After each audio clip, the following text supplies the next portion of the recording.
Gila loh ini ya, ini di depan polsek loh. Ada orang bener-bener di depan polsek minta pertolongan dikeroyok sama debt collector. Polisinya nggak bisa apa-apa. Polisinya hanya diem aja. Bener-bener Indonesia ini udah di fase darurat premanisme, darurat pungli, darurat oknum-oknum ormas preman. Debt collector juga udah nggak ada yang bener, berani rusuh di depan kantor polisi. Apa gunanya lagi aparat penegak hukum kalau misalkan di depan kantor polisi pun hanya bisa menonton pelanggaran hukum, tidak bisa melindungi masyarakat, tidak bisa menegakkan hukum. Kita benar-benar udah dibuat kecewa banget. Ini yang bikin kecewanya di depan polsek. Mau kemana lagi kita berlindung? Apakah harus ke depan Kodim nanti mah? Atau ke depan pemadam kebakaran?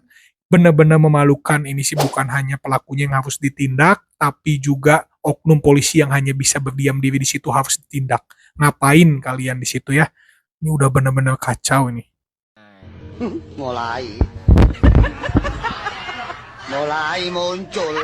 Nah ini sekali lagi ya buat kalian-kalian yang masih percaya dengan orang-orang yang menganggap dirinya ulama dengan cara gini, ini aneh banget. Ini udah bener-bener melenceng dari syariat Islam lah. Kita semua tahu yang namanya cewek dan cowok yang bukan mahramnya itu nggak boleh berjabat tangan. Tapi ini jelas-jelas berjabat tangan. Padahal dia ini ngakunya ulama. Ini sih udah no debat, sesat. Jangan diikutin teman-teman. Dan kita kecewa banget kalau ada orang-orang semacam gini yang mengaku ulama Islam. Jadi kalau misalkan kalian ini memang dukun, ya udah kalian bilang kalian dukun aja. Gak usah diembel-embelin Islam segala. Kita pun masyarakat Islam gak akan marah, masyarakat Muslim. Kalau misalkan kalian sedari awal bilangnya, kami mah dukun, kami mah agama kepercayaan, fine. Tapi kalau misalkan kalian mengatasnamakan Islam, ini yang jadi masalah. Kita bakal terus kritik. Karena Islam tuh gak gini.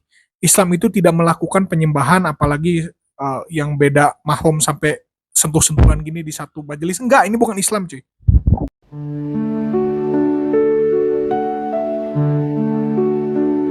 Teruntuk saudara-saudara muslim kita, sesama muslim, kita mau ngingetin ke kalian untuk menjaga ketikan dan menjaga lisan kalian ketika kalian mengomentari perihal meninggalnya pimpinan Katolik, yaitu Bapak Paus Fransiskus.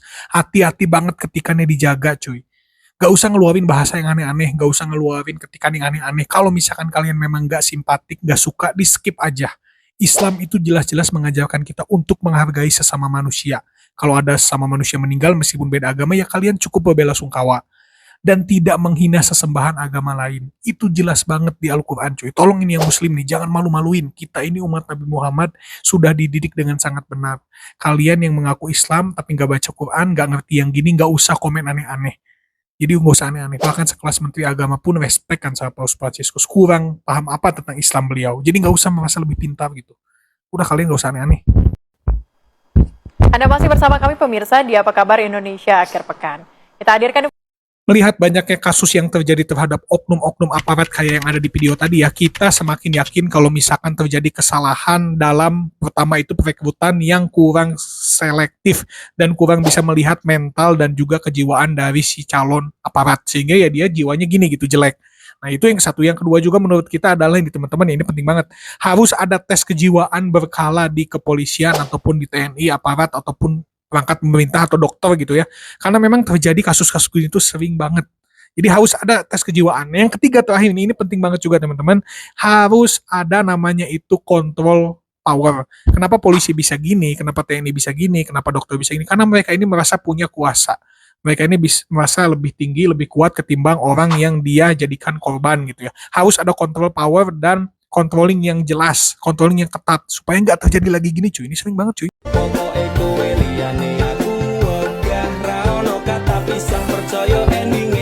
Ini gambaran ketika anggaran digunakan dengan jujur dan dengan benar oleh orang yang memang bermental jujur gitu ya. Nah ini kalau misalnya dibandingin dengan patung-patung lain yang anggarannya sampai miliaran, ini bagus banget. Ini sebuah karya yang sangat wow banget dan cukup menghabiskan 50 juta doang anggarannya. Ini bisa sebagus dan semirip ini bahkan dengan aslinya ya, dengan biawak aslinya. Harus dicontoh nih sama kita-kita sebagai masyarakat, apalagi pejabat ya. Kemarin ada yang bikin anggaran sampai miliaran tapi ya cuma buat dari bahan kardus, bahannya kadang ada yang jelek banget. Nah ini sebuah cambukan banget dan ini kita apresiasi banget, keren banget ini ya, masyarakat situ bisa bikin yang gini dan bagus banget. Seolah-olah menampar kelakuan oknum-oknum yang menggunakan miliaran tapi hasilnya jelek. Nah harusnya kalian malu sih, ini keren banget nih masyarakatnya.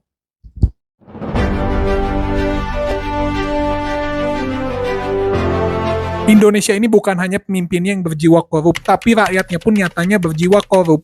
Udah tahu ini tuh lahan PT KAI, udah tahu ini tuh lahan punya kereta api. Ketika mau diaktifasi kembali, masyarakat yang udah nempatin tempat di situ malah bilang, kami siap dipindah kalau misalkan kami diberi tempat baru. Kalian siapa cuy minta-minta di tempat baru? Kalian ini kan udah nempatin tanah yang bukan milik kalian. Berarti otomatis secara hukum kalian ini pencuri. Malah minta kompensasi, malah minta dibuatin tempat baru.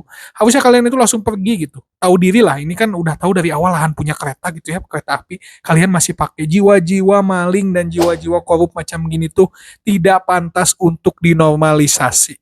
Kalian ini mau rakyat kecil kayak alasannya mau pejabat kayak kalau kalian berjiwa mental maling, kalian harus dihukum. Gak usah sok-sokan merasa tersakiti atau merasa paling dirugikan. Kalian yang merugikan kita masyarakat lain cuy.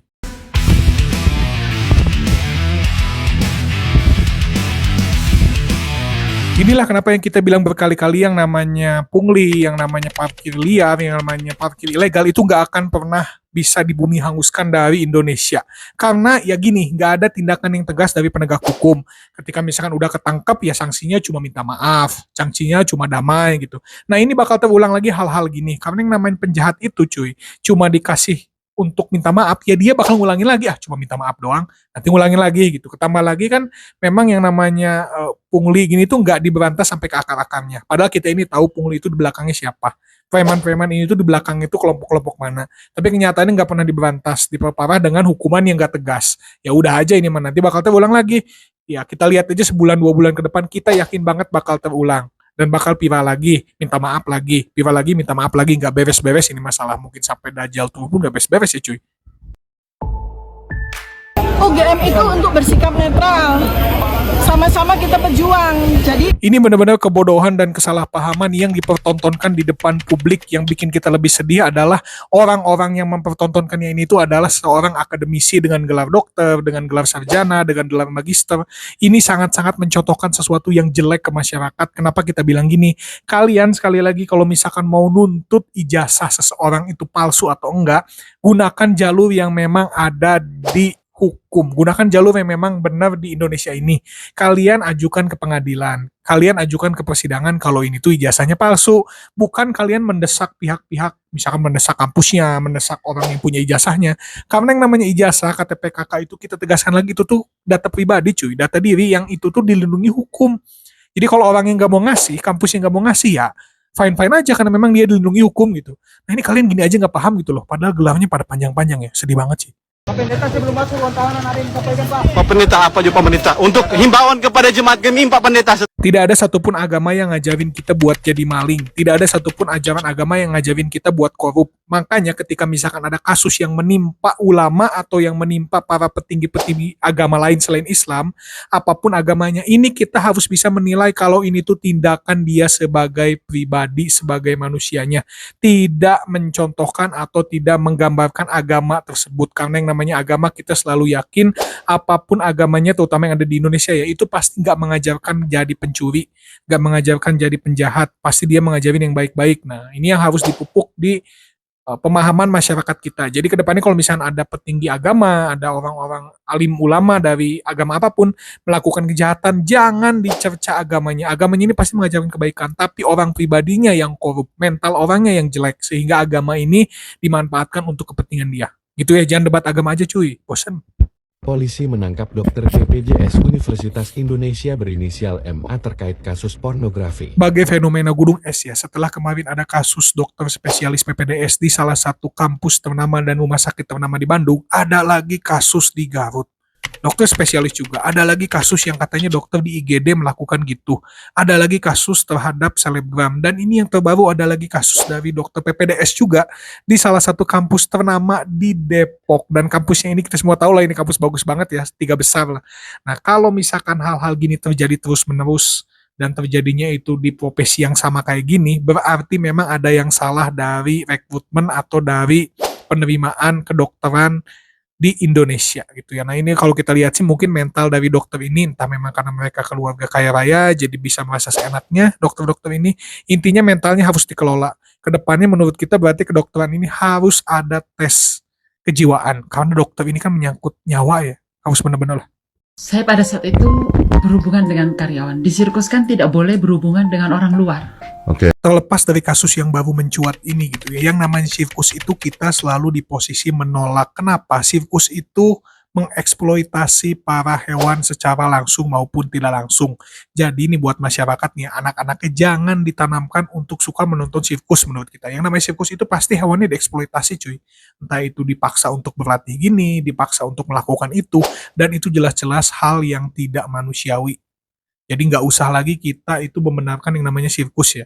Dan ini terungkap juga kan bahkan manusianya pun diginiin gitu. Jadi kita ini benar-benar kalau mau lihat binatang, cobalah kalian datang ke alam liar, ke taman nasional, ke safari. Nah ini kan lebih bagus gitu. Jadi kita lihat binatang di habitatnya. Bukan melihat binatang untuk dipaksa beratraksi sesuai kemauan manusia. Ini udah salah banget. Yang namanya sirkus itu dari dulu memang menurut kita konsepnya pun udah salah gitu. Dan sekarang ya terungkap gitu di dalamnya ada something. Gitulah.